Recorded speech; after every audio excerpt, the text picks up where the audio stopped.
1500 से कम की खरीदारी करता है तो मिनिमम 12%, मैक्सिमम अगर उसमें की सोल है तो 12% और एक्स्ट्रा आपको फ्री मिलेगा। इनकी डिटेल जानकारी के लिए आप सीनियर अचीवर के साथ आप संपर्क कर सकते हो, वो man to man pen to pen आपको समझा देंगे। ओके, तो इस चैप्टर को मैं क्लोज करता हूं। अभी मैं एक बार ये अपने अनुभव के आधार पे थोड़ी सी चीजें बताऊंगा, पर वो आप रिलेट कर पाए इसके लिए थोड़ा सा मैं अपने बारे में और जानकारी दे देता हूं। जैसे मैंने बोला था, मेरा नाम विजय बरोदिया, मैं जींद हरियाणा का रहने वाला हूँ। आज मैं हिंदुस्तान का आरसीएम पार्ट 2 का टॉप अचीवर हूँ। आप ठीक है, बढ़िया बात है। मेरी टीम में 26 करोड़ रुपया हर महीना लोगों के घरों में जाता है, ये भी बहुत अच्छी बात है। अगर 26 करोड़ लोगों के घरों में जाता है, मेरे पास भी अच्छी इनकम आती होगी, ये भी ठीक बात है। आज मेरे पास खूब सारी गाड़ियां हैं, मेरे पास अलग कार है, मेरी वाइफ के पास अलग कार है, मेरे पापा जी के पास अलग कार है, मेरे भाई के पास अलग कार है, बहन के पास अलग कार है, बड़ी बहन के पास अलग कार है, ये भी सही बात है, कोई बात नहीं। आज मेरे पास कोई घर नहीं था, आज मेरे पास 1 नहीं, 2 नहीं, 3 नहीं, 4 नहीं, 5 नहीं, 6 नहीं, 7 नहीं, मेरे ख्याल में 8-9 घर होंगे, एक आध में भूल जाऊंगा, पर ऐसा हमेशा से नहीं था। अगर देखा जाए, एक आम आदमी चाहे कुछ भी हो, चाहे जावेद जी हैं, जैसे जावेद सर एजुकेशन डिपार्टमेंट में काम करते हैं, अल्ताफ सर हमारे पुलिस डिपार्टमेंट में काम करते हैं, और भी हुसैन सर बिजनेसमैन थे।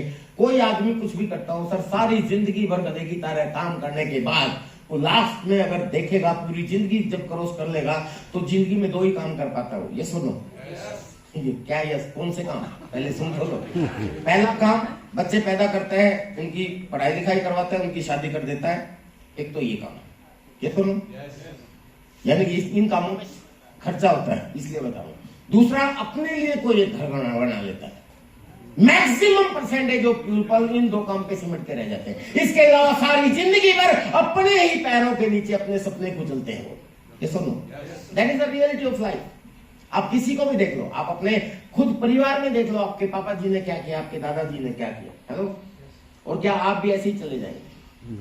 हम अपनी जिंदगी में कभी भी ना करोड़पति बन पाए, ना अरबपति बन पाए, ना बहुत सारा एंजॉय कर पाए, ना अपने सपने पूरे कर पाए। हाँ ठीक है, जॉब मिल गई, ठीक है, आपकी खेती अच्छी हो सकती है, ठीक है, आपका बिजनेस अच्छा होता है, पर करोगे क्या? मतलब अगर देखा जाए, इस दुनिया के अंदर बहुत कुछ है, पूरी दुनिया घूमने लायक है। ये बड़े बड़े हवाई जहाज हैं, ये भी अपने चलने लायक है। सिर्फ कश्मीर ही जन्नत नहीं है, इस दुनिया में बहुत सी जन्नत है, वहां भी अपने को घूमना चाहिए। ये सुनो, आपकी बीबी को अगर गहने पसंद है तो आप उसको भी गहने दिलाने। ये सुनो, आपके बच्चों को अगर मान लेते कोई खिलौना पसंद आता है, उसको वो जरूरत है तो वो भी आपको दिलाने। ये सुनो, तो अपने को बार बार जेब की तरफ देखना पड़े तो वो प्रॉब्लम हो जाती है। और ये होता है क्यों? क्योंकि 2 ही काम बड़ी मुश्किल से होते हैं। बच्चों की पढ़ाई लिखाई करके उनकी पढ़ाई लिखाई अच्छी करवाना ही आजकल बड़ी मुसीबत है। ये सुन, अच्छी पढ़ाई करवाने में आज के समय में करोड़ रुपया खर्च होता है। हेलो, वो समय जा चुका है सर, जो हम लोग पढ़े। अभी तो 1-1 महीने में लाखों रुपए जा रहे हैं, मुझे देख रहे हैं, मेरे पास भी बच्चे हैं। उसके बाद फिर शादी करवाने में भी खूब पैसा खर्च होता है। ये सुन, तो यही हमारा, इसीलिए हम लोग अपने सपने पूरे नहीं कर पाते। क्यों? क्योंकि हमें दिखता है ये बड़े काम है हमारे पास, उसके बाद कोई घर का बनाने वाला काम हमारे लिए बहुत इंपॉर्टेंट हो जाता है। गाड़ी वगैरह लेना और बड़े बंगले बनाना, और ये बहुत बड़ा मुसीबत काम हो जाता है, ये नहीं कर पाते हम लोग, मैक्सिमम परसेंटेज ऑफ पीपल। मैं आपको बताऊं, ये दोनों काम मैं टाइम से पहले कर चुका हूं इस बिजनेस में, मात्र 5-7 साल के अंदर। और आप सोचोगे सर बच्चों की शादियां भी कर दी? नहीं, बच्चों की शादियां नहीं की। आज मेरी फैमिली के सारे ही लोग हैं यहाँ पे, मेरे मम्मी पापा भी आए हुए हैं, अभी तो शायद घूमने निकल गए होंगे शायद। लेकिन मैं आपको बताऊं, मतलब ये कोई बुराई नहीं कर रहा हूं, लेकिन ये रियलिटी बता रहा हूं। मैं बहुत गरीब परिवार का लड़का रहा हूं। मैं एक ऐसे घर में पैदा हुआ जिस घर की कोई अपनी छत भी नहीं थी। अब मेरी स्टोरी सुनी होती है, थोड़ा सा इसको समझे। अगर अभी मैंने जो जो अचीवमेंट बताई, अगर यहां तक मैं पहुंच सकता हूं, तो यहां बैठा हुआ हर व्यक्ति पहुंच सकता है। आप जितने लोग, ध्यान से सुनो, आप जितने लोग इस हॉल में बैठे हुए, अगर आप ये सोचते हैं कि मैं गरीब हूं, मेरे पास साधनों की कमी है, पैसे की कमी है, तो आप मुझे देखिए, मुझसे ज्यादा गरीब नहीं हो सकते। मैं बहुत गरीब परिवार का लड़का हूं, एक ऐसे घर में पैदा हुआ जिसकी कोई छत नहीं थी, किराए के मकान में हम लोग रहते थे। मुझे कोई बताते हुए गुरेज नहीं है। मेरे पापा जी एक मजदूर थे, बिजली बोर्ड में उस समय प्राइवेट मजदूरी करते थे, फिर खंबे गाड़ने का काम करते थे। जिस समय मैं पैदा हुआ, क्या बोलते हैं उसको, खुदाल से गड्ढा खोद के, खंबे रस्सी में बांध के, जोर लगा के, ऐसे ऐसे करके खंबे खड़े करने होते थे। मेरे दादाजी भी एक मजदूर ही थे, वो किसी और के खेत में खेती करते थे, उनका खुद का कोई खेत नहीं था। तो मेरे पापा जी भी वैसे रहे। मेरे पापा जी थोड़े से पढ़े लिखे हो गए थे, बाद में जब वो खंबे गाड़ने का काम करने लगे तो पढ़ाई भी साथ की साथ करने लगे। किसी व्यक्ति ने मेरे पापा जी को एक प्लान दिखा दिया तो उनको समझ में आ गया। क्या प्लान? सरकारी नौकरी का प्लान। हेलो, आरसीएम का उस समय नहीं था, सरकारी नौकरी का प्लान दिखा दिया कि बेटा बेशक ये मजदूरी है आज, लेकिन अगर तुम थोड़े से पढ़ाई लिखाई कर लोगे तो इसमें पक्के हो जाओगे और आने वाले समय में आपकी प्रमोशन हो जाएगी। हेलो, ऐसा करके कुछ उन्होंने प्लान दिखा दिया। और उस जमाने में कोई थोड़ा बहुत पढ़ लिखता था तो आराम से नौकरी मिल जाती थी। वो प्लान आज के समय में काम नहीं करेगा। हेलो, आज बड़े बड़े अगर कहीं चपरासी की नौकरी की वैकेंसी निकलती है तो आप सब लोग जानते हैं MBA PhD डॉक्टरेट किए हुए बच्चे भी अप्लाई करते हैं और उनको नौकरी नहीं मिलती। ये सब तो वो समय जा चुका। खैर, मेरे पापा जी बाद में पक्के भी हो गए थे, पर मैं जब पैदा हुआ, मैं जब की बात बता रहा हूं, उस समय मेरे पाँव में जूता नहीं होता था। जब मैं स्कूल में जाता था, नंगे पाँव स्कूल में जाता था। मुझे याद है जब स्कूल बंद होता था, छुट्टी होती थी गर्मी के समय में, आपकी इधर तो इतनी गर्मी होती नहीं, पता नहीं आप अंदाजा लगा पाओगे कि नहीं लगा पाओगे। हमारी तरफ वहां इस समय आज के दिन भी अगर देखोगे दिल्ली में 40 से ऊपर टेम्परेचर होगा, 50 तक के आसपास भी चला जाता है। और उस समय में जमीन कितनी तपती है आप सब लोग जानते होंगे, सोच सकते हो, पता नहीं सोच पाओगे कि नहीं, पर मैं आपको बताता हूँ अंदाजा कि पैर रखते हैं तो पैर जलने लग जाते हैं। अभी जिम कॉर्बेट में हम लोग थे तो वहां स्विमिंग पूल में हम लोग नहा रहे थे ना, तो स्विमिंग पूल से बाहर निकलते तो पैर जलने लग जाते थे, इतना गर्म हो जाता है फर्श। तो छुट्टी होती, पाँव में चप्पल नहीं है, घर जाना है तो गोबर देखते, गोबर समझते हो आप लोग, गाय भैंस करती हैं तो गोबर देखते थे कहाँ पड़ा हुआ, भाग के गोबर में पैर रखते थे ताकि ठंडे हो जाए। हेलो, फिर वो ठंडे हो जाते थे, फिर आगे देखते थे गोबर कहाँ पड़ा हुआ है, फिर भाग के जाते थे। ऐसी पोजीशन पे भी लाइफ जी है। जब I was in first and second class, ये उस समय की बात है, साइकिल चलाना मैंने सीखा, किसी पड़ोस के साइकिल से साइकिल चलाना सीखा। दूध हमारे घर में आता था तो किसी और की गाय भैंस का दूध आता था, हमारे पास गाय भैंस की होती थी। सब्जी हमारे घर में आती थी, किसी और की सब्जी से, खेत से सब्जियां हमारे पास आती थी। क्योंकि गांव में रहते थे इसलिए शायद आप रिलेट कर सके, ऐसा होता था। शहर में तो चलो दुकान से जाके दूध ले, गाँव में रहता था उस समय। मुझे याद है वो समय बचपन का।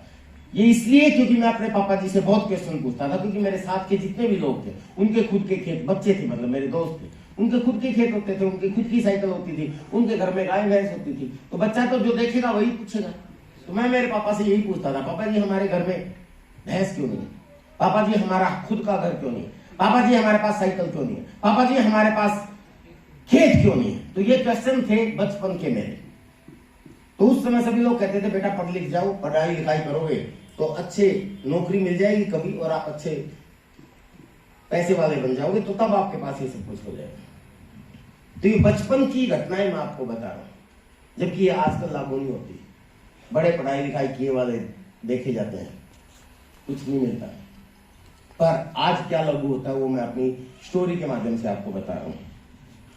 तो हुआ क्या माय डियर फ्रेंड्स, ऐसे धीरे धीरे मैं 8वीं क्लास में हो गया और हम लोग शहर में शिफ्ट हो गए। 8वीं क्लास में रद्दी अखबार के लिफाफे बना के बेचने का काम उस समय मैं करता था। 5वीं से शुरू किया था मैंने, दुकानों पे मैं बेचता था। उस जमाने में पॉलिथीन बैग नहीं होते थे। 8वीं क्लास में मैंने अखबार बांटने के लिए एक साइकिल खरीदा किस्तों में, मतलब इतना भी हमारे पास पैसा नहीं था कि हम लोग साइकिल खरीद पाए। और ये सारा कुछ मैं आपको क्यों बता रहा हूँ, आपको सिर्फ एक ही मैसेज देने के लिए बता रहा हूं कि ऐसी विपरीत परिस्थितियों से निकल के अगर मैं यहां तक पहुंच सकता हूं तो आप सब लोग भी पहुंच सकते हैं। खैर, अब थोड़ा सा फास्ट चलते हैं। इतनी बचपन में इतना संघर्ष मैंने देखा।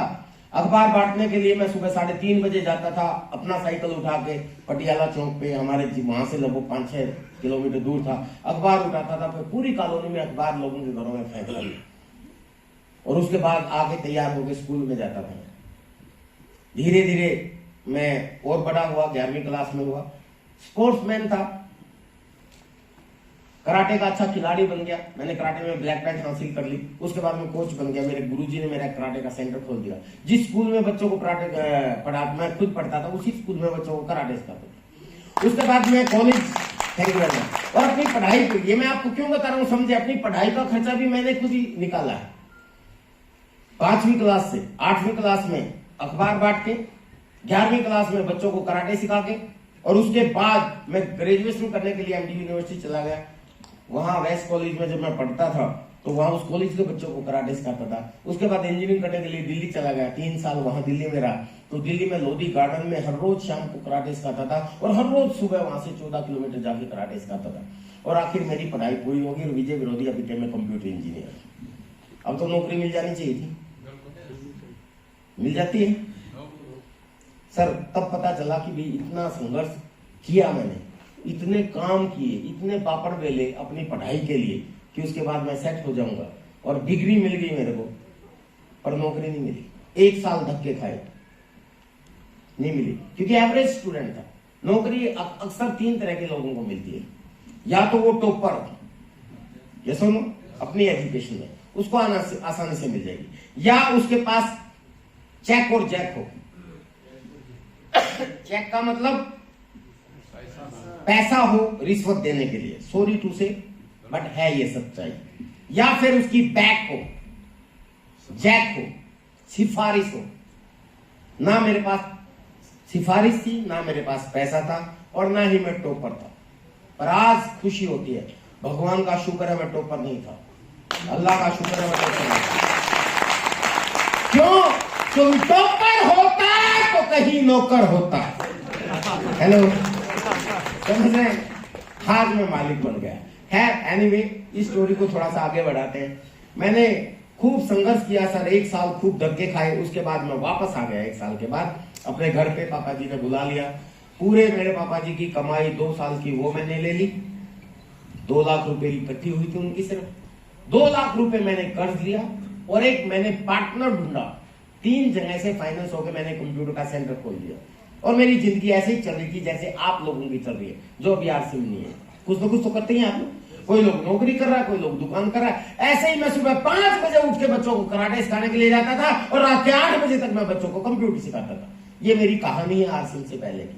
जिंदगी ठीक ठाक चल रही थी, गुजारा हो रहा था। उस जमाने में लगभग 10,000 रुपए के आसपास की मैं इनकम ले लेता था। 10,000, ये सन 2000 की बात है। 10,000 में उस समय काम चल जाता था। हेलो, आप भी सोचोगे, ठीक चलता था। और ऐसा काम चलता था कि फिर जब बच्चा अपने पैरों पे खड़ा हो जाता है, कमाने लग जाता है, तो घर वाले फिर उसका काम तमाम कर देते हैं ना। हाँ, समझिए आप सब लोग। तो मेरे को भी इनके साथ बांध दिया गया। मेरा नाम योगा करना मेरे साथ मेरे लिए बढ़ाते रहते हैं।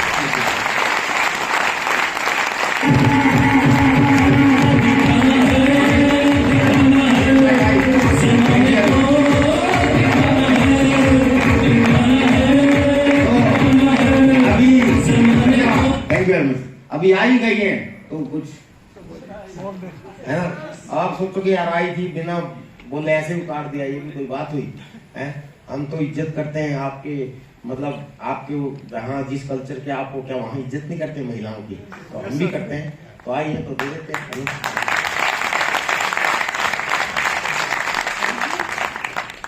जय आरसिम, अस्सलाम वालेकुम। वालेकुम सलाम। बार बार मौका मिल रहा है आप लोगों से मिलने का, ये सब आरसिम की वजह से हो पा रहा है।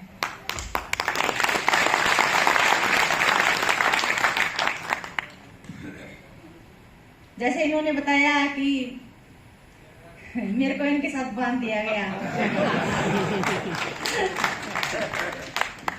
ये तो होना ही था, मैं नहीं तो कोई और, ठीक है। मैं कहती हूँ ये जिन्होंने बिजनेस किया, मैंने इनको सपोर्ट किया।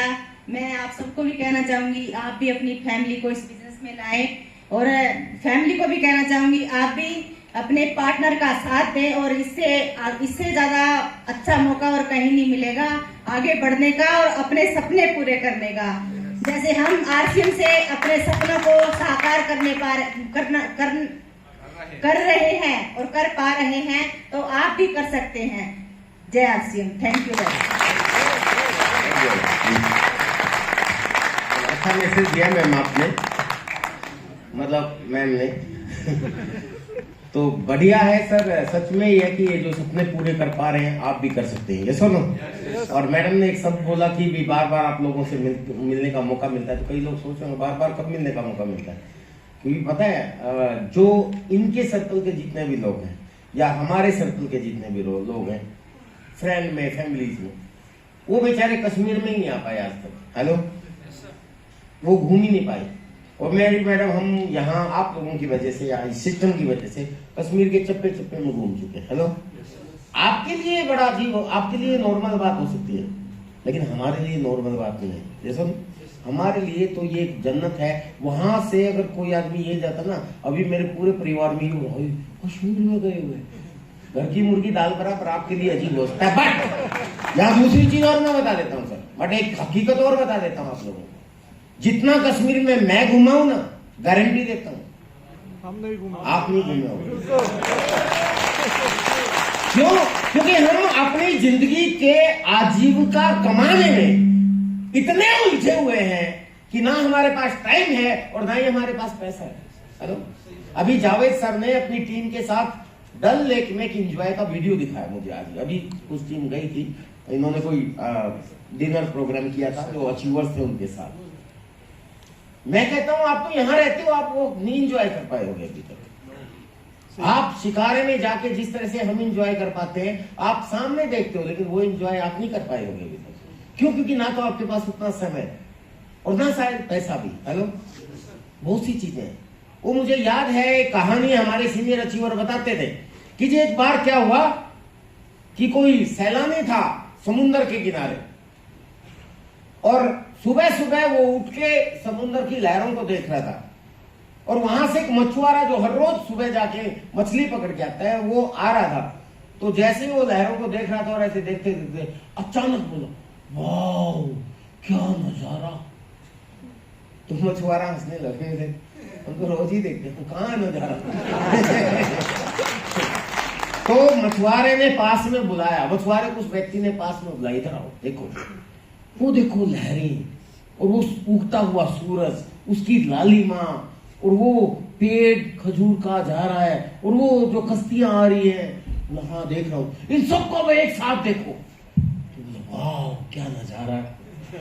अब उसने उसकी नजर से देखा, अरे भाई तो ऐसे ही चल रहे ऐसा, तो आप भी कश्मीर में ऐसे ही कर लो। तो उस नजर से देखने के लिए उतनी फुर्सत भी चाहिए, उतना टाइम भी चाहिए।